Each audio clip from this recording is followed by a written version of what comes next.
جو فلسفیوں سے کھل نہ سکا اور نکتہ بروں سے حل نہ ہوا، وہ راز ایک طیبہ والے نے بتلا دیا چند اشاروں میں۔ محبوب کریم امی ہیں، لیکن حضور نے اس طرح دنیا کو سکھایا، اس طرح دنیا کو پڑھایا، اس طرح حضور نے علم کے چراغ اور دیپ روشن کیے کہ قیامت تک جسے روشنی ملے گی نا، اسے صرف دروازہ مصطفیٰ سے ملے گی، اسے رسول کریم علیہ السلام کے در دولت سے ملے۔ کچھ لوگوں نے کہا کہ اپنے پاس سے آیات بنا کے لاتے ہیں، اپنے گھر میں بیٹھ کے دعوے کر لینا تو کوئی مشکل کام نہیں نہ ہوتا، سارے لوگ ہی کر لیتے ہیں۔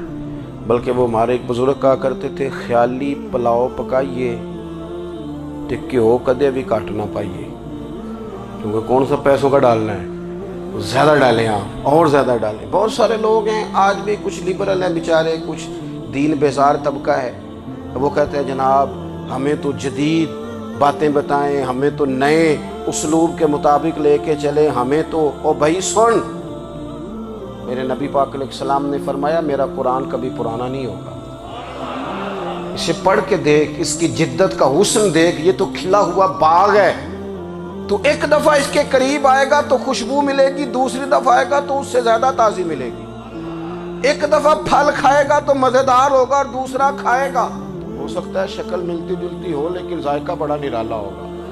تو تو صحیح نا، جب کچھ لوگوں نے کہا یہ خود سے بنا کے آیات لاتے ہیں تو فرمایا وَإِن كُنتُمْ فِي رَيْبٍ مِّمَّا نَزَّلْنَا عَلَىٰ عَبْدِنَا فَأْتُوا بِسُورَةٍ مِّن مِّثْلِهِ،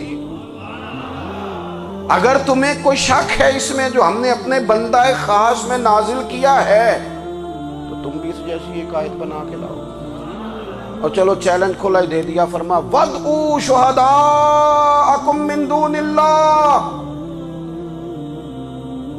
اللہ اور اللہ والوں کو چھوڑ دو، تفسیری ترجمہ عرض کر رہا ہوں، یعنی صحابہ کو چھوڑ دو، حضور کے ماننے والوں کو چھوڑ دو، باقی ساری دنیا کے کافر کٹھے ہو جاؤ، ایک آیت بس قرآن جیسی لے کے آؤ، ایک آیت لے کے آؤ، ان کنتم صادقین، اگر تم سچے ہو۔ جوانوں سنو، کہا ایک آیت، اور یہ چیلنج آج تک قرآن مجید کا موجود ہے، آج تک وَإِن كُنتُمْ فِي رَيْبٍ مِّمَّا نَزَّلْنَا عَلَىٰ عَبْدِنَا فَأْتُوا بِسُورَةٍ مِّن مِّثْلِهِ، تم قرآن کے مقابلے کی ایک صورت لے کے آؤ اور سارے حمایتی اکٹھے کر لو اپنے، ان کنتم صادقین، اگر تم سچے ہو۔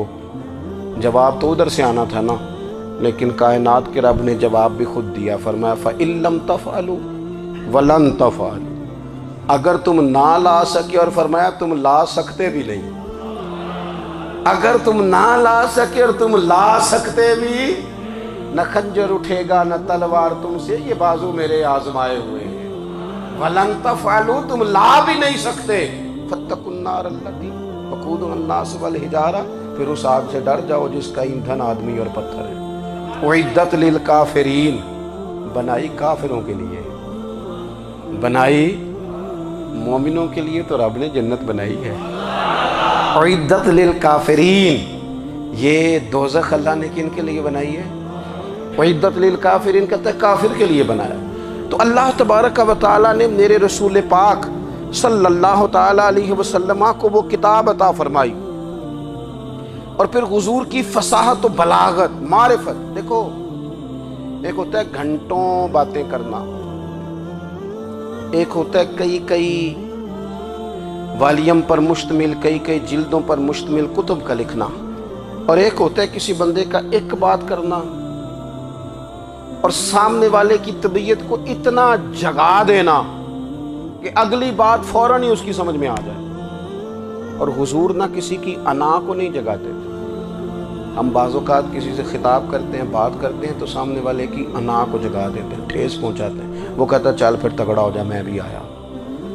حضور انا نہیں جگاتے تھے، میرے نبی پاک ضمیر جگاتے تھے تاکہ وہ شخص فیض حاصل کر سکے، اسے کچھ ملے۔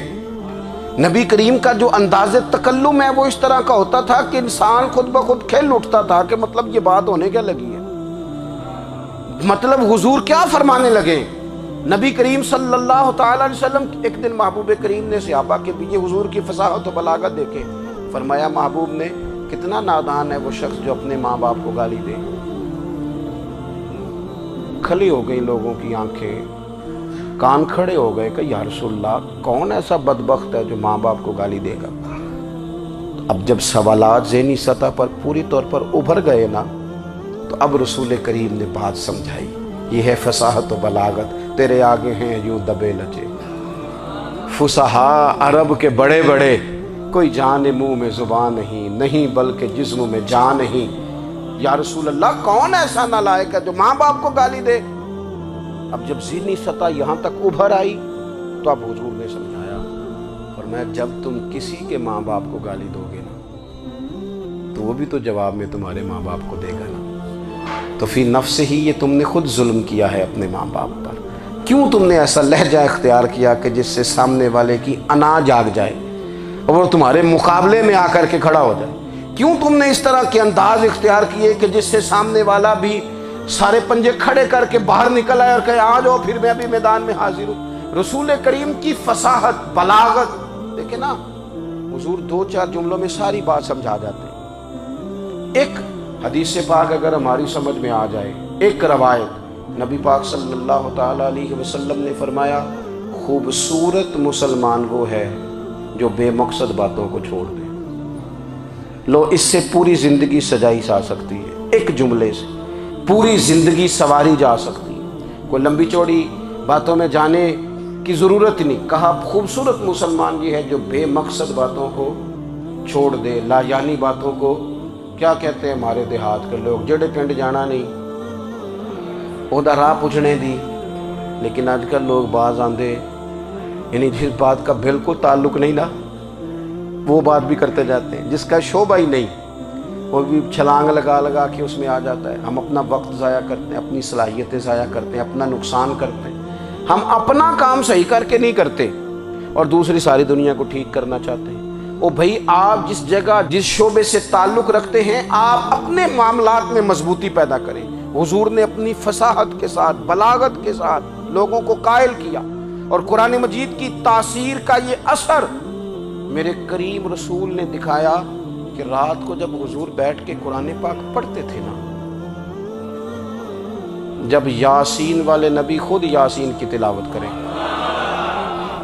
جب طٰہٰ والے محبوب خود طٰہٰ کی تلاوت کریں، غور کرو نا، جب مدثر والے محبوب خود ان جملوں کو ادا کریں، یعنی جن کے بارے میں آیت آئی ہے، جب وہی یہ آیت پڑھیں کہ اِنَّا أَعْطَيْنَاكَ الْكَوْثَرَ، یعنی جن کا ذکر ہو رہا ہے، جب وہ یہ بات کریں کہ یا ایھا النبی انا ارسلناک شاہدا ومبشرا ونذیرا لتؤمنوا باللہ ورسولہ وتعزروہ وتوقروہ وتسبحوہ بکرۃ واصیلا، جن کے بارے میں آیت آئی ہے، جب وہ یہ کہہ رہے ہوں کہ ورفعنا لک ذکرک، جب وہ کہہ رہے ہوں والضحیٰ واللیل اذا سجا، ذرا اس کیفیت کو دیکھیں جب محبوب خود پڑھ رہے ہوں، اور جو حضور پر آئی ہیں اس کا ذائقہ، اس کا لطف، اس کا انداز بھلا کیا ہوگا۔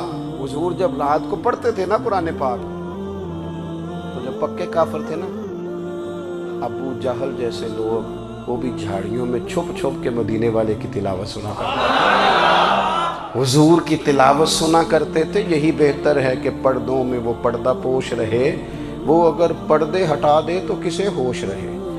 رسول کریم علیہ السلام کی تلاوت کا سننا، قریب جانا، یہ اعجاز ہے۔ حضرت فاروق اعظم کہتے ہیں میں طبیعت کا بڑا ڈاڈا تھا، مزاج کا بڑا سخت تھا، زندگی ہمیشہ ڈٹ کر گزاری، باتوں پر کھڑا رہنا آتا تھا، پر جب میری بہن نے مجھے چند آیتیں سنائی نا تو میں تڑپ ہی گیا، گھروں آیا سا مار مقامنے نو، ہن مینو مار دے لے چلو، اوے متے عمر دی عمر برباد ہو جائے جتھے عمر سوار دے لے چلو۔ یہ اعجاز ہے رسول کریم صلی اللہ تعالیٰ علیہ وسلم پر نازل ہونے والی کتاب کا۔ پھر حضور نے خبریں دی، نبی پاک نے خبریں دی، حضور نے فرمایا روم فتح ہوگا، وہ ہوا۔ نبی کریم علیہ السلام نے فرمایا شام فتح ہوگا، تو شام فتح ہوا۔ فرمایا ایران فتح ہوگا، تو ایران فتح ہوا۔ سراقہ بن مالک کہتے ہیں ایک گاؤں پر بھی مسلمانوں کی حکومت نہیں تھی، ایک گاؤں پر حضور مکہ مکرمہ سے نکل رہے تھے، مدینہ طیبہ تشریف لے جا رہے تھے، ابھی راستے میں تھے، میں 100 سرخ اونٹوں کے لالچ میں معاذ اللہ حضور کو گرفتار کرنے پہنچ گیا۔ محبوب نے حکم دیا، حضور کا معجزہ میں نے آنکھوں سے دیکھا، میرا گھوڑا زمین میں دھستا چلا گیا، میں نے معافی مانگی، حضور نے معاف کر دیا۔ میں نے سمجھا اچانک ہو گیا ہے، یہ منوانا بھی بڑا مشکل کام ہے۔ شجر و حجر پہچان گئے، انسان کی نظروں میں شاکی رہا۔ یہ کچھ ایسے لوگ ہیں جن کو منوانا توبہ توبہ، ماننے کو تیار نہیں، دیکھ دیکھ کے بھی ماننے کو تیار ہے نہیں، ماننے کو تیار ہی نہیں۔ کہتے ہیں کہ میں نے پھر چاہا آگے بڑھنا تو پھر زمین کے اندر میرے گھوڑے کے پیر دھنسنے لگے، پھر معافی مانگی۔ کریم تیرے معاف کرنے کی ادا پہ بھی قربان جائیں۔ یہ نہیں فرمایا کہ تو بار بار یوں ہی کرتا ہے، فرمایا معافی مانگتا ہے، جا میں نے معاف کیا۔ کہتے ہیں 3 دفعہ میں آگے بڑھا، 3 دفعہ حضور نے معاف کیا تو مسکرا کے فرمانے لگے تو یہاں مجھے گرفتار کرنے آیا ہے، وہ کیسر روم کا علاقہ فتح ہوگا۔ وہ کنگن جو پہنتا ہے نا ہاتھوں میں، بادشاہ کے کنگن معروف ہیں، وہ تیرے ہاتھوں میں آئیں گے۔ سراقہ بوڑھے ہو گئے، کوئی بندہ پوچھتا نا کہ اب تو عمر ڈھل گئی ہے، زندگی کا پتہ نہیں، کہنے لگے نہیں میں نہیں جاتا، جب تک کنگن نہیں آتے اسرائیل کوئی نہیں آئیں گے، کیونکہ ساڈے نبی دی زبان ساڈے واسطے قرآن، جو دن کو کہہ دیا دن ہے تو دن نکل آیا، جو شب کو کہہ دیا شب ہے تو رات ہو کے رہی، اور خدا نے ان کی زبان کو وہ اختیار دیا، جو نکلی منہ سے ان کے وہ بات ہو کے رہی۔ جب تک بندہ مومن نہ ہو اس کا کوئی عمل بھی اللہ کی بارگاہ میں قابل قبول نہیں ہوتا۔ یہ آیت نازل ہو گئی، فرمایا دین مکمل ہو گیا۔ او میرے بھائیو، خدا را سوچو، کوئی شے مکمل نہیں دنیا میں، کوئی شے بھی، کروڑوں کا مکان بنا لو پھر بھی کوئی نہ کوئی نقص نکل ہی آتا ہے، کوئی دنیا میں شے مکمل ہے ہی نہیں۔ اگر کچھ شے مکمل ہے تو وہ مدینے والے رسول کا دین مکمل ہے۔ مکمل، جب ہم کہتے ہیں نا مکمل دین تو لوگ سمجھتے ہیں تو شاید سادی سی بات ہے، یہ وہ والی بات ہے جو دنیا میں کہیں نہیں پائی جاتی۔ جب یہ آیت نازل ہوئی تھی نا تو بخاری میں موجود ہے، ایک بہت بڑا یہودیوں کا عالم حضرت عمر فاروق رضی اللہ تعالیٰ عنہ سے کہنے لگا یہ جو تم پر آیت نازل ہوئی ہے نا کہ دین مکمل ہو گیا، یہ اگر ہم پر نازل ہوتی نا تو جس دن یہ آیت نازل ہوئی ہوتی ہم نے ہر سال اسی دن کو عید بنا لینا تھا کہ دین مکمل ہو گیا، الیوم اکملت لکم دینکم، دین مکمل ہو گیا، ہم تو عید بنا لیتے۔ تو حضرت عمر کہنے لگے ہم پر بھی بڑا فضل ہے، جس دن آیت نازل ہوئی تھی عرفہ کا دن بھی تھا اور جمعے کا دن بھی تھا، ایک نہیں دو عیدیں تھیں مسلمانوں کی، دو عیدیں تھیں مسلمانوں کی، دو۔ عزیز بھائی، دین مکمل اللہ نے دیا۔ اور حضرت عبداللہ ابن عباس رضی اللہ تعالیٰ عنہ نے تو ایک مقام پہ اس کا ذکر بھی کر دیا، جب ان سے کسی یہودی نے کہا نا یہ آیت ہمیں ملتی تو ہم عید مناتے، تو فرمایا تم ایک مناتے نا، ہماری 2 تھیں اس دن۔ جمعہ بھی تو مسلمانوں کی عید کا دن ہے نا۔ بہت سارے لوگ ہیں بیچارے جو کہتے ہیں اسلام میں عیدیں صرف 2 ہیں، اور وہ بھی صرف پریشانی انہیں عید میلاد النبی والے دن ہوتی ہے، اس کی آگے پیچھے نہیں ہوتی۔ حالانکہ نبی پاک علیہ السلام نے کہا ہر جمعہ بھی عید ہے، خود حضور نے فرمایا، لیکن وہ اڑ جاتے ہیں کہ نہیں عیدیں صرف 2 ہی ہیں۔ بھائی آپ یہ کہہ سکتے ہیں کہ اسلام کی معروف عیدیں 2 ہیں، اپنے معنی اور مفہوم کے لحاظ سے جس کو یوم عید کہا جائے وہ عیدیں 2 ہیں۔ تو نبی پاک صلی اللہ تعالیٰ علیہ وسلم نے میدان عرفات میں خطبہ دیا۔ یہ جو واعظ و نصیحت ہے نا، خطبہ تقریر، یہ دنیا کر رہی ہے، کرتی رہے گی، کرتی چلی آئے گی، اور اس کو میرے نبی پاک علیہ السلام نے پسند فرمایا۔ خیر کی بات کرنے والے کو حضور نے دعا دی۔ محبوب فرمانے لگے اللہ جو میری حدیثیں یاد کر کے آگے پہنچائے اس کے چہرے کو تر و تازہ رکھنا۔ یہ ابلاغ دین بہت بڑی بات ہے اگر کوئی خلوص نیت سے کرے، لیکن کائنات ارضی میں وہ جو حضور کا خطبہ حجۃ الوداع ہے، وہ دستور ہے، وہ منشور ہے۔ انسانی حقوق پر اس سے بڑا چارٹر نہ پہلے کبھی تھا نہ قیامت تک دوبارہ بن سکتا ہے۔ اس کو خطبہ حجۃ الوداع کیوں کہتے ہیں؟ ایک تو مطلب یہ کہ حضور نے یہی آخری حج کیا، اور دوسری بات یہ تھی کہ اس خطبے کے تھوڑے ہی عرصے بعد میرے نبی پاک نے وصال ظاہری فرمایا، اور اس خطبے کو رسول پاک صلی اللہ تعالیٰ علیہ وسلم نے شروع کہاں سے فرمایا؟ یہ خطبہ دیکھیں شروع کہاں سے ہو رہا ہے۔ انسان دنیا میں ملتا بھی ہے، جدا بھی ہوتا ہے، یہ جو جدائی کا وقت ہوتا ہے نا، جدائی کا، شاید بڑی سوچ سمجھ کے کہا تھا حضرت میاں صاحب نے، بڑی غور کر کے انہوں نے کہا تھا کہ دریا کنڈے روخ نہ لائیے، جو آوے روڑ جاوے۔ آپ میدان میں درخت لگاتے ہیں تو کبھی پھل گرتا ہے تو زمین پہ گرتا ہے، اٹھا لیتے ہیں۔ اگر دریا کے کنارے ہو تو وہ تو دریا میں گرے گا اور روڑ جائے گا، چلا گیا، بہہ گیا۔ فرمانے لگے دریا کنڈے روخ نہ لائیے، جو آوے روڑ جاوے، تے پردیسی نال نہ یاری لائیے، او دا جدوں دل کرے ٹر جاوے، وہ تو چلا جاتا ہے۔ یہ خطبہ شروع کہاں سے ہو رہا ہے؟ یعنی ابھی آغاز کلام ہے، بات آگے آئے گی، آغاز کلام ہے۔ میں کہہ چکا ہوں ولی شاید عبادت کر کے بنے، تقوی اختیار کر کے بنے، ولی اللہ کی حرام کردہ ہر شے سے اجتناب کر کے بنے، وہ جس میں شبہ ہے اس سے بھی بچے تو پھر ولی بنے۔ لیکن صحابی تو حضور کی زیارت سے بنتا ہے نا، نبی پاک کی زیارت سے بنتا ہے، اور صحابہ تو وہ صحابہ تھے جن کی ہر صبح عید ہوتی تھی، خدا کا قرب حاصل تھا، نبی کی دید ہوتی تھی۔ وہ تو اس طرح کا ماحول تھا کہ نبی پاک نے فرمایا حضرت ابو ہریرہ سے یہیں بیٹھے رہتے ہو، تھوڑا ذرا کبھی کوئی کام بھی کر لیا کرو، وقفے سے ملنے سے محبت بھی بڑھتی ہے۔ تو حضرت ابو ہریرہ اٹھے اور ستون کے پیچھے سے ہو کے واپس آ گئے۔ فرمایا آ گئے ہو؟ عرض کی حضور دل ہی نہیں لگتا تو جائیں کہاں؟ وہ جو حضور سے آ کے کہتے تھے نا یا رسول اللہ صلی اللہ علیہ وسلم، حضرت صوبان بن مالک، حضور نے فرمایا پریشان دکھائی دیتے ہو؟ کہا یا رسول اللہ ایک بات پریشان کرتی ہے۔ کہا وہ کیا؟ عرض کی حضور دل بے چین ہوتا ہے تو زیارت کو آ جاتا ہوں، آج ایک عجیب خیال آیا ہے، عجیب خیال آیا ہے، اور اس نے عجیب رنگ طبیعت میں بھر دیا ہے۔ فرمایا تمہیں کیا خیال آیا؟ عرض کی یا رسول اللہ صلی اللہ علیہ وسلم آج خیال آیا ہے کہ صوبان ہے، تو حضور کا غلام ہے، جنت تو حضور کے صدقے ملے گی، لیکن یہ ہے کہ حضور تو ہوں گے نا نبیوں کے ساتھ، تجھے ملے گی پر ملے گی تو غلاموں کے محلے میں نا۔ دل میں خیال آیا کہ وہاں زیارت بھی ہوگی کہ نہیں؟ وہ جنت میرے کس کاری جتھے یار نظر نہ آوے، زیارت بھی ہوگی کہ نہیں؟ حضور کی بارگاہ میں جب حضرت صوبان نے عرض کی تو رب کریم نے فرمایا محبوب جو تیری اور تیرے رب کی اطاعت کرے نا، اولئک انعم اللہ علیہم من النبیین والصدیقین والشہداء والصالحین، فرمایا ان کو اللہ نبیوں کے، صدیقین کے، شہداء اور صالحین کے ساتھ ہی جنت میں اکٹھا فرمائے گا، وہ اکٹھے رہے۔ تو جن کو تو جنت میں بھی حضور کی زیارت کے بغیر چین نہیں تھا، ان کو حضور نے خطبہ حجۃ الوداع شروع کرتے وقت پہلا جملہ پتہ کیا کہا؟ حضور اونٹنی پہ ہیں، احرام باندھا ہوا ہے، 1,40,000 کم و بیش غلام سامنے کھڑے، عرفات کا میدان۔ محبوب فرمانے لگے پہلا جملہ، جو درد والے تھے وہ تڑپ گئے، یہ سارے درد والے تھے لیکن کچھ زیادہ مزاج شناس تھے۔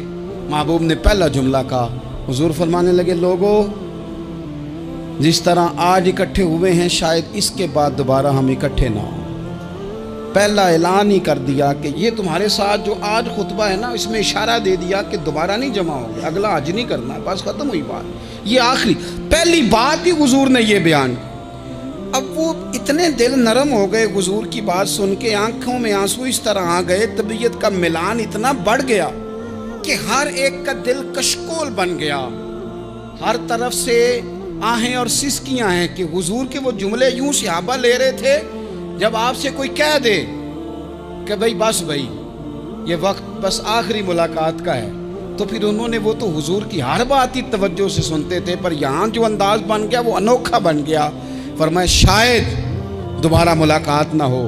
پھر میرے کریم محبوب صلی اللہ تعالیٰ علیہ وسلم نے فرمایا جس طرح تمہارے لیے یہ شہر حرمت والا ہے، مکہ حرمت والا ہے نا، ایک نیکی کرو تو مکے میں 1,00,000 کا ثواب، حرم مکہ میں ایک گناہ کرو تو وہ بھی 1,00,000 لکھا جاتا ہے، حرمت والا ہے، بڑی عزت والا ہے۔ فرمایا جس طرح یہ گھر عزت والا ہے کعبہ، جس طرح یہ شہر عزت والا ہے، فرمایا جس طرح آج کا دن حرمت والا ہے، مسلمانوں میں تمہیں بتا کے جا رہا ہوں، تمہیں سمجھا رہا ہوں، اسی طرح میں نے تم سب پر ایک دوسرے کے مال اور عزت کو حرمت والا کر دیا ہے۔ اور صحابہ کو نا حضور نے پہلے یہ سبق پورا حضور نے پوچھا، یہ بھی ذرا کمال ہے، یہ بخاری مسلم کی حدیث ہے۔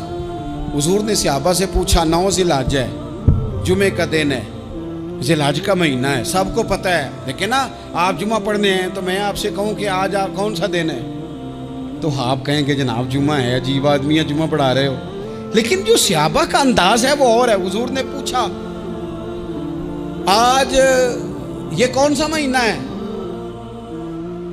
یہ ادب ہے، یہ مقام ہے، یہ وہ مقام ہے جہاں بہت سارے صرف عقل والے بندے جو ہوتے ہیں نا وہ بیچارے گرتے پھڑتے ہیں، کہتے ہیں جی بات آتی ہو تو بتانی چاہیے، یہ کیا بات ہوئی جی بندہ بولے ہی نا، یہ کیا لیکن کچھ لوگ ایسے ہیں جن کا دھارا ادب کچھ اور ہوتا ہے، انہیں ڈھیروں باتیں بھی آتی ہوں تو ہر جگہ بات کرنے کی نہیں ہوتی، سب جگہ کہانیاں سنانے کی نہیں ہوتی۔ حضور نے فرمایا کون سا مہینہ ہے؟ قربان جائیں بھیا کو زبان ہو کے کہنے لگے واللہ و رسولہ عالم، اللہ جانے اللہ کا رسول جانے، سانو تے قید سجن دا گہنا ہے، او جنج رکھے ایسا اونج رہنا ہے، ہمیں کیا پتا؟ پوچھا کسی نے، لکھا ہے صوفیاء نے، کسی نے پوچھا تمہیں پتہ نہیں، کہنے لگے چپ کر، ہمیں کیا پتا کون سا مہینہ ہے؟ تو حضور نے فرمایا آج تاریخ کون سی ہے؟ بھائی صاحب کو پتا تھا نا 9 ذی الحج کو ہی حج ہوتا ہے، کون سی تاریخ ہے؟ کہا واللہ و رسولہ عالم، اللہ جانے اللہ کا رسول جانے، قربان جائیں۔ حضور نے پوچھا دن کون سا ہے؟ سب کو پتا ہے جمعہ ہے، کہنے لگے واللہ و رسولہ عالم، اللہ جانے اور اللہ کا، وہ صحابہ بتا کیوں نہیں رہے؟ تو اہل محبت کہتے ہیں صحابہ کا جواب یہ تھا ہمیں کوئی مہینوں سے غرض ہے، ہمیں کوئی دن سے غرض ہے، ہمیں کوئی تاریخ سے غرض ہے؟ حاجیو آؤ شہنشاہ کا روزہ دیکھو، کعبہ تو دیکھ چکے، کعبے کا بھی کعبہ دیکھو، ہمیں تو محبوب سے غرض ہے۔ مہینہ تھا ذی الحج کا، اگر حضور کہہ دیتے ذی الحج نہیں ذی قعدہ ہے تو ہم نے ذی قعدہ ہی بنا لینا تھا۔ تاریخ تھی 9، اگر حضور فرما دیتے 11 ہے تو ہم نے 11 ہی بنا لینی تھی۔ دن تھا جمعے کا، اگر حضور کہتے پیر ہے تو ہمیں کیا لگے؟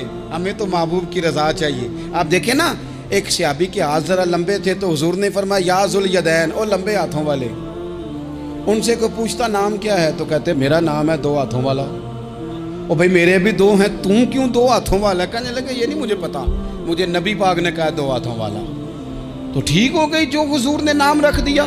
تو حضور سید عالم نے پوچھا، پھر حضور نے حرمت یاد کرائی، فرمایا یاد رکھو یہ دن بھی بڑی عزت والا ہے، جمعے کا ہے، یہ مہینہ بھی بڑی حرمت والا ہے، ذی الحج کا ہے، یہ تاریخ بھی بڑی حرمت والی ہے، لیکن فرمایا جس طرح اس دن کی، اس شہر کی، اس مہینے کی تم نے عزت کرنی ہے، اسی طرح ایک دوسرے کے مال کا، ایک دوسرے کی عزت کا تم نے پاس کرنا۔ مسلمان بھائیوں خدا را یہ حضور کہہ رہے ہیں یار، نبی پاک نے کعبہ کے سامنے کھڑے ہو کے فرمایا بیت اللہ تیری بڑی شان ہے، تیرا بڑا مرتبہ ہے، لیکن فرمایا میرے مومن کی عزت رب کی نظر میں کعبے سے بھی زیادہ ہے۔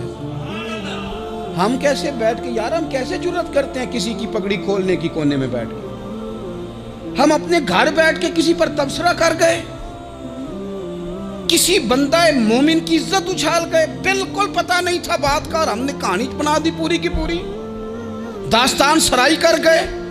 صبح سے شام تک ہماری گپ شپ کا عنوان کیا ہے؟ کسی نہ کسی کا شکوہ، کسی نہ کسی کی شکایت، یہ ہماری گپ شپ ہے۔ خدا را حضور نے تو خطبہ حجۃ الوداع میں پہلا سبق یہ دیا تھا کہ میرے جانے کے بعد ایک دوسرے کی عزت کرنا، اور اسی خطبے میں ایک جگہ پہ فرمایا یہ نہ ہو کہ میرے جانے کے بعد تم ایک دوسرے کی گردنیں مارنے لگ جاؤ، ایک دوسرے کی عزتوں کا خیال کرنا، پاس کرنا۔ مسلمانوں، میرے عزیز بھائیوں، بزرگوں، عزتوں کا دفاع شروع کریں۔ تھوڑی دیر کے لیے اپنی زبان لوگوں کے اوپر تبصرہ کرنے سے کنٹرول میں لائیں۔ کچھ چیزیں ایسی، میں مختلف شہروں میں جاتا ہوں، جس شہر میں گئے وہاں لوگوں نے یہ کہا جناب یہاں جو مولانا ہے نا، بعض لوگ یہ باتیں بڑی چسکے لے کے سنتے ہیں، یہاں جو مولانا ہے نا وہ کچھ نہیں کرتے، آپ بڑے اچھے ہیں، یہاں جو پیر صاحب ہیں وہ بڑے گڑبڑ ہیں، آپ بڑے اچھے ہیں۔ تو میں ان سے کہتا ہوں کہ میں اس لیے اچھا ہوں کہ میں تھوڑی دیر کے لیے آیا ہوں، میں نے چلے جانا ہے۔ اور دوسری بات یہ کہ مجھے آپ جتنا مرضی اچھا کہہ لیں، میں نے رخصت ہو جانا ہے 2-3 گھنٹوں کے بعد۔ یہاں جس آدمی کا آپ شکوہ کر رہے ہیں نا، آپ اس کو جنازے کے لیے خبر کریں نہ کریں، اسے پتہ چل گیا نا محلے میں جنازہ ہو گیا، تو اسے کوئی کام بھی ہوا تو اس نے کہنا یار نہیں محلے میں فوتگی ہوگی، میں نے جنازہ پڑھانا ہے، اس نے جانا نہیں۔ تو کمزوریاں تو سب جگہ ہوتی ہیں، لیکن ان کمزوریوں کی وجہ سے آپس میں بغض پیدا کر لیا جائے گا۔ اور پھر کمال بات ہے نا کہ اپنی ساری کمزوریوں سمیت اپنے آپ سے پیار ہے، اپنے آپ سے محبت ہے، اور دوسرے کی ایک کا پتہ چل جائے تو ہمیں گھن آنے لگ جاتی۔ تو حضور نے خطبہ حجت الوداع کے موقع پر یہ بات ارشاد فرمائی۔ دوسرا حضور نے فرمایا لوگوں یاد رکھنا، یہ خطبہ حجت الوداع میں نبی پاک نے فرمایا، یہ حضور خطبہ دے رہے ہیں، اور اس وقت دے رہے ہیں جب حضور صحابہ کو بتا چکے ہیں کہ یہ آخری ملاقات ہے، جو دور دراز سے آئے ہیں ان کو بتایا ہے کہ یہ میری تمہاری جو مجلس ہے، جو محفل ہے، جو تم سے بات ہو رہی ہے، یہ آخری ہے۔ محبوب فرمانے لگے لوگوں یاد رکھنا قیامت قائم ہوگی۔ ان جملوں کا حسن ملاحظہ کر لیں۔ فرمایا قیامت قائم ہوگی، تم اپنے رب سے ملاقات کرو گے، اور فرمایا تمہارا رب تم سے تمہارے اعمال کے بارے میں پوچھے گا۔ یہ خطبہ حجت الوداع میں کریم نے فرمایا۔ صبح تم اٹھے، کیا عمل کیا؟ اللہ پوچھے گا۔ کسی سے ملاقات ہوئی، طرز کیا تھی، سوچ کیا تھی، اللہ پوچھے گا۔ لین دین میں کیا معاملات تھے، تمہارے اعمال کے، اللہ سے ملاقات ہوگی، وہ کھڑا کر کے پوچھے گا۔ اور حدیث میں کئی جگہ پہ حضور نے فرمایا وہ تم سے سوال کرے گا، تمہیں جواب دینا ہے۔ میرے عزیز بھائیوں، تیار رہنا چاہیے، تیار۔ ہم نا منت کرتے ہیں آخری دن ہو نا، تنخواہ دار لوگ کہتے ہیں یار یہ آخری ایام چل رہے ہیں، کوئی خرچہ نہ بتا، اس لیے کہ حساب کے متھے لگنا ہے۔ آخری دنوں میں، بجٹ کے دنوں میں لوگ پریشان ہوتے ہیں کہ حساب دینا ہے۔ جب رب سے ملاقات کریں گے اور وہ حساب مانگے گا، کتنا مشکل کام ہے۔ اور ایک مقام پہ حضور نے فرمایا جس سے اللہ نے حساب مانگا وہ تو الجھ گیا، دعا کرو وہ حساب مانگے ہی نہ، بے حساب ہی بخشش فرما دے۔ نبی پاک صلی اللہ تعالیٰ علیہ وآلہ وسلم نے ارشاد فرمایا اسی خطبہ حجت الوداع میں، حضور فرمانے لگے سن لو، میں نے تم تک اللہ تعالیٰ کا پیغام پہنچا دیا ہے۔ اب جس شخص کے پاس امانت رکھی ہو اس پر لازم ہے کہ وہ امانت اس تک پہنچا دے جو اس کا مالک ہے۔ ہم بہت سارے لوگ ایسے ہوتے ہیں ہمارے پاس امانتیں ہوتی ہیں، کچھ بھی نہ ہو تو کچھ لوگوں کے راز کی امانت ہوتی ہے، کچھ بھی نہ ہو تو کچھ لوگوں کی باتیں ہم تک پہنچ جاتی ہیں، وہ راز ہوتا ہے، وہ امانت ہوتی ہے۔ مجلس کی گفتگو بھی امانت ہے، لیکن ہم امانتوں کا خیال نہیں کرتے، خیانت ہو جاتی ہے۔ بہت محتاط ہو کر اپنی زندگی میں امانتوں کا خیال کیا جائے۔ یا ایھا الذین آمنوا لا تخونوا اللہ والرسول وتخونوا اماناتکم وانتم تعلمون۔ اللہ فرماتے ہیں ایمان والو، نہ رب سے خیانت کرنا، نہ رب کے رسول سے خیانت کرنا، نہ آپس میں ایک دوسرے سے خیانت کرنا، جانتے بوجھتے ہوئے یہ کام نہ کرنا۔ وانتم تعلمون، جانتے ہو، تمہیں پتہ ہے۔ کبھی بھی بددیانتی کا مظاہرہ نہ کریں اپنی زندگی میں، کبھی بھی۔ اور یہ بھی یاد رکھ لیں، بچوں کو کیا پتا کہ ہمارا ابا حلال لا رہا ہے کہ حرام لا رہا ہے؟ آپ لا رہے ہیں نا، تو وہ تو بیچارے بھولے پن میں کھا رہے ہیں، تو حساب آپ نے دینا ہے۔ جنہ لی تو پاپ کمائے ہن کتھے نہیں ہو تیرے کر دے، بلانا۔ تو بچوں کا تو یہ معاملہ ہے بھائی، اللہ ماشاءاللہ کہ وہ وقت پہ ہی، شادی کے 10-15 دن کے بعد ہی ان کو پیغام مل جاتا ہے کہ اگر ہمارا علیحدہ گھر ہو تو میں مرضی سے سجاؤں، تو میں مرضی سے سنواروں، تو میرا کوئی مطلب اپنا سلسلہ ہو، تو بڑے ٹائم پہ ساری باتیں شروع ہو جاتی ہیں، وہ تو معاملہ ہی بالکل اور ہے۔ تو بالکل کسی بھی امانت میں کبھی بھی خیانت کرنے کی کوشش نہ کریں۔ اور یاد رکھیں، مال حرام جہاں آتا ہے وہاں بڑی تباہی آتی ہے، جہاں لوگ بددیانت ہو جاتے ہیں وہاں معاملات بڑے خراب ہو جاتے ہیں۔ اللہ تبارک و تعالیٰ دیانتداری کی توفیق عطا فرمائے۔ حضور نے خطبہ حجت الوداع کے موقع پر فرمایا میں نے آج جاہلیت کے سارے سود ختم کر دیے۔ نبی پاک میدان عرفات میں کھڑے ہو کے فرمانے لگے جس بندے نے بھی کسی سے پیسے لیے ہیں وہ اصل رقم دے گا، زائد نہیں دے گا. حضور کے بڑے قریبی تھے ایک. فرمایا انہوں نے بھی کچھ لوگوں سے پیسے لیے ہوئے, چونکہ وہ سب لوگ کرتے تھے, حرام ہی نہیں تھا. فرمایا میں ان کو بھی حکم دیتا ہوں کہ یہ اصل رقم وصول کریں گے, کسی سے ایک پائی بھی زیادہ وصول نہ کریں گے. نبی پاک فرماتے ہیں حضرت جبریل نے چھت کے اوپر سے انہوں نے تھوڑا سا حصہ کھولا, چھت پھاڑی. ہمارے نا دیہاتوں میں لکڑی کی جو چھت ہوتی تھی نا, اس پہ ایک بندہ بھی اگر چلتا تھا نا تو گھر کے جو بزرگ ہوتے تھے کہتے تھے پتہ کرو چھت پہ بندہ ہے کوئی. ایک آدمی فٹافٹ بزرگ جاگ جاتے تھے, کہتے پتہ کرو بھائی. بلکہ ساتھ والے کو آواز دیتے تھے, دروازہ کھولتے تھے. ہوتا تھا کہ نہیں ہوتا تھا؟ ہو جاتا تھا. او بھائی 1.5-2 لاکھ بندہ چھت پہ چلے. اللہ کے رسول فرما رہے میں سو رہا ہوں. چھت پھاڑ دی, حضرت جبریل آ گئے. نبی پاک صلی اللہ علیہ وسلم کے پاس 70 ہزار فرشتہ ساتھ ہے, آ کے کھڑے ہو گئے. میکائیل سے اسرافیل سے مشورہ کر رہے ہیں حضور کو کیسے جگائیں. نبی پاک فرماتے ہیں میں سو رہا ہوں. حالانکہ بخاری میں لفظ ہے, نبی پاک فرماتے ہیں میری آنکھیں سوتی ہیں, دل تو میرا ہر وقت جاگتا رہتا ہے. نبی کریم سید عالم صلی اللہ تعالی علیہ وسلم فرماتے ہیں میں سویا رہا. اب حضور آرام کہاں کر رہے تھے؟ زمین پہ. آرام کہاں کر رہے تھے؟ حضور علیہ السلام زمین پہ آرام کر رہے تھے. جناب جبریل جھکے. کتنا جھکے کہ حضور کے قدم ہی چوم لیے. نبی پاک کے قدم تو کتنا جھکے ہوں گے جی؟ رکوع تک. جی میں نہیں دی گل کی سجدے دی, تساں کیتی جے. فتوا لگا تواڈے تے لگنا جی. کہاں تک لگی؟ کہاں تک جھکے؟ اعلیٰ حضرت کہتے ہیں حضرت جبریل نے سجدہ نہیں کیا نبی پاک. میرے اعلیٰ حضرت کا کمال یہ ہے کہ شریعت بھی بن جاتی ہے اور عشق کو بھی پورا سکون مل جاتا ہے. اعلیٰ حضرت فرماتے ہیں جناب جبریل نے سر پہ تاج پہنا تھا اور تاج میں موتی لگے ہوئے تھے. وہ موتی نبی پاک کو سجدہ کرنے لگ گئے. وہ موتی نبی پاک کو دیکھے. فاضل بریلوی کے قلم کا حسن فرمانے لگے تاج روح القدس کے موتی جنہیں سجدہ کرے. تاج روح القدس کے حضرت جبریل کے سر کے تاج پہ جو موتی ہیں وہ نبی پاک کو سجدہ کر رہے ہیں. نبی کریم یہاں کوئی بندہ, اب تو خیر لوگ ہاتھ بھی کسی کے چومتے ہیں تو خود نہیں اوپر ہوتے, ہاتھ ہی اوپر کر لیتے ہیں. اب تو مزاج ہی بدل گیا ہے. فرمایا رسول کریم صلی اللہ تعالی علیہ وسلم کے لیے جبریل جھکے تو پیروں تک, اور نبی پاک علیہ السلام کے قدم چومے. حضرت جبریل نے حضور جاگے, اٹھایا نبی کریم کو اور کہا یا رسول اللہ رب آپ کی ملاقات کا شوق رکھتا ہے, اللہ آپ کی ملاقات کا شوق رکھتا ہے. حضور فرماتے ہیں مجھے اٹھا کے تو جبریل حتیم میں لے گئے.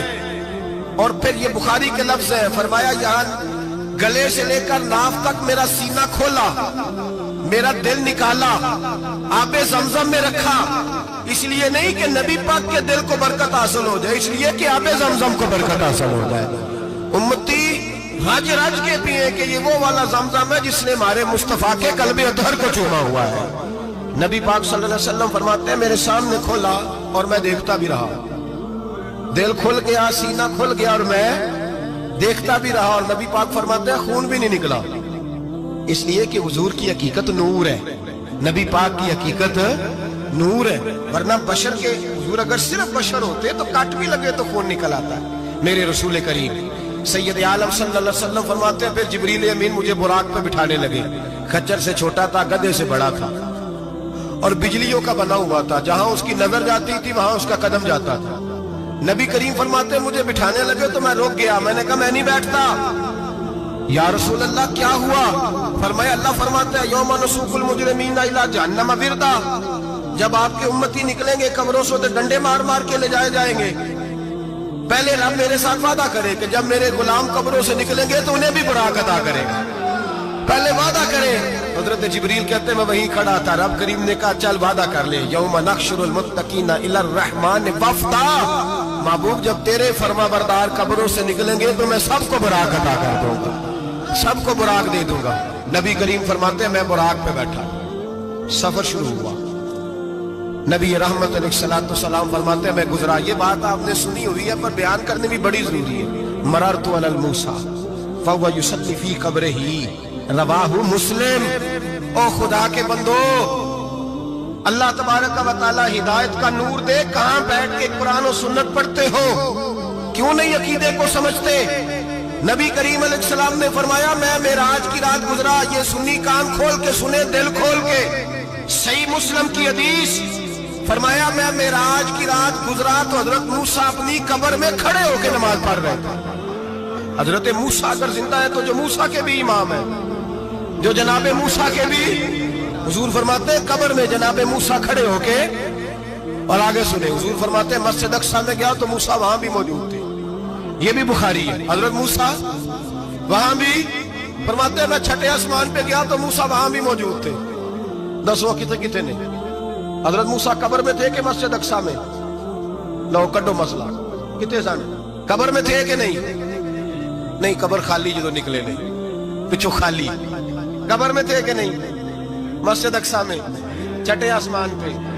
عجیب بات ماری گئی ہے، کہتے ہیں جی اگر نبی پاک روزے میں ہے تو یہاں کیسے دیکھتے ہیں، یہاں دیکھتے ہیں تو وہاں کیسے دیکھتے ہیں؟ ہم کہتے ہیں حضرت موسیٰ جن کا کلمہ پڑھنے کے لیے منت کرے رب کی بارگاہ میں کہ مجھے غلام بنا لے اپنے مصطفیٰ کا، یہ شال ہے ان کے غلاموں کی، تو سرکار کا عالم کیا ہوگا؟ حضور فرماتے ہیں پھر میں آگے بڑھا، مسجد اقصیٰ میں پہنچا، سارے نبی اکٹھے تھے، میں بھی پہنچ گیا۔ نبی پاک فرماتے ہیں حضرت جبریل نے اذان پڑھی، بڑا پیارا موضوع، اور یہ وہ والا موضوع ہے جس پہ اللہ بھی فرماتا ہے سبحان اللہ جی، کیا فرماتے ہیں اللہ؟ کہنا ذرا، اور سب کا اپنا اپنا ذوق ہے نا۔ ہمارے استاد فرمایا کرتے تھے جب نبی پاک ساجد حج کے معراج کی رات چلے تو اللہ نے کہا سبحان اللہ، کیا فرمایا ہے؟ میں تو ان کا دیا کہتے نہیں اچھی آنکھوں پر جتنے اللہ آنکھیں ہوتے تھے آنکھنا چاہیے نا، کیا کہا اللہ کریم نے؟ محبوبہ سبحان اللہ، سبحان الذی اسرا بعبدہ۔ نبی کریم صلی اللہ تعالی وسلم فرماتے ہیں مسجد اقصیٰ میں پہنچا، اور جب میں پہنچا نا سارے نبی بیٹھے تھے۔ حضور فرماتے ہیں جبریل امین نے نا اذان پڑھی تو میرے حاشیے میں بھی نہیں تھا کہ میں جماعت کراؤں گا، یہاں لوگوں کو شوق ہوتا ہے نا آگے آگے کہا میرے حاشیے میں بھی نہیں تھا کہ میں جماعت، میں تو پیچھے تھا، میرا دل تھا موسیٰ کرائیں گے، عیسیٰ کرائیں گے، ابراہیم خلیل اللہ کرائیں گے، یا حضرت آدم علیہ السلام سب کے باپ ہیں وہ کرائیں گے۔ فرماتے ہیں جب اقامت ہوئی تو حضرت جبریل نے میرا ہاتھ پکڑا، حضرت جبریل کہنے لگے یا رسول اللہ یہ جتنے پیچھے کھڑے ہیں ان کی بھی خواہش یہی ہے کہ آپ ہی جماعت کرائیں، اور اللہ کی رضا بھی یہی ہے کہ آپ ہی جماعت کرائیں۔ نبی پاک فرماتے ہیں میں نے جماعت کرائی، پھر نبیوں نے تقریریں کی، میری باری آئی تو ایک جملہ کہا تو حضرت ابراہیم کہنے لگے آپ نے تو ایک جملے میں ہی کمال کر دیا ہے، کوئی نبی کہنے لگے میں کلیم اللہ ہوں، کچھ کہنے لگے میں روح اللہ ہوں، کوئی فرمانے لگے میں خلیل اللہ ہوں، سب نے اپنی ذاتی بات کی۔ نبی پاک فرماتے ہیں میری بات آئی تو میں نے اللہ کی مخلوق کی بات کی، میں نے مسلمان کی بات کی، مومن کی بات کی، کافر کی بات کی، میں نے سب کی بات کی، ساری مخلوق کی۔ حضور آپ نے کیا فرمایا؟ نبی پاک فرمانے لگے میں نے کہا الحمدللہ الذی ارسلنی رحمت للعالمین، فرمایا اللہ کا شکر ہے اس نے مجھے ساری کائنات کے لیے رحمت بنا کر بھیجا ہے۔ نبی کریم علیہ السلام فرماتے ہیں میں وہاں سے اٹھا، فرماتے ہیں پہلا آسمان، دوسرا آسمان، تیسرا، چھٹا آسمان، ساتواں آسمان پہ بیت المعمور ہے، مومنوں کا کعبہ بیت اللہ زمین پہ، اس کے بالکل سیدھ میں 7ویں آسمان پہ بیت المعمور فرشتوں کا کعبہ ہے۔ میں وہاں گیا تو فرشتے کہنے لگے مولا اپنے حبیب سے کہہ 2 رکعتیں ہمیں بھی پڑھا دے، 2 رکعتیں۔ نبی پاک فرماتے ہیں 2 رکعتیں میں حتیم میں کعبے میں پڑھ کے گیا، پھر 2 رکعتیں مسجد اقصیٰ میں پڑھی، پھر 2 رکعتیں میں نے، بولیے 2 رکعتیں بیت المعمور میں کس کو پڑھائی؟ فرشتے کون ہیں؟ بولے تو جو نوریوں کے بھی امام ہیں۔ مولوی صاحب بڑے پریشان ہو جائے، کہتے نور نہ آکھو، میں کہ نیریا تینوں کی تکلیف ہوتی ہے، تیرے اندر بڑی اندھیرا ہے، کیا تکلیف ہوتی ہے تجھے نور حضور کو کہنے میں؟ کس چکر میں تو الجھ گیا ہے؟ جس نے ساری کائنات کو نور دے دیا اس کو نور نہ کہے، جس کی برکت سے اللہ ہر ایک والا، حضرت فرماتے ہیں لا مکان تک اجالا ہے جس کا وہ ہے، ہر مکان کا اجالا ہمارا، ہر مکان کا اجالا، یہ دنیا میں جتنی بھی روشنی ہے یہ میرے رسول کے نور کی برکت سے روشن ہے۔ وہ کس قسم کی باتیں کرتا ہے؟ نبی کریم صلی اللہ تعالی علیہ وسلم فرماتے ہیں فرشتوں کی میں نے جماعت کرائی۔ اچھا جی نماز کس دن فرض ہوئی؟ فرض کس دن ہوئی؟ حضور تو نماز لینے جا رہے تھے تو یہ رستے میں پڑھاتے ہوئے بھی جا رہے ہیں، نماز تو معراج کی رات لینے گئے نا نبی پاک، تو رستے میں اللہ فرماتے ہیں الرحمن علم القرآن خلق الانسان، فرمایا پہلے میں نے رسول کو قرآن سکھایا ہے پھر انسان کی تخلیق کی ہے۔